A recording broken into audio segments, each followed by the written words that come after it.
socorro,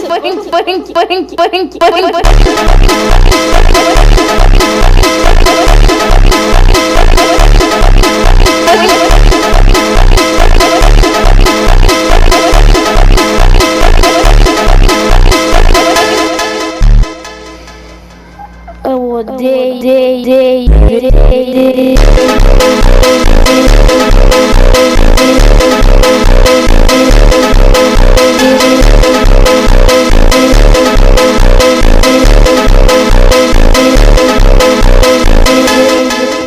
Uma coisa que eu não posso duvidar dos meus inscritos, que eu já teve uma vez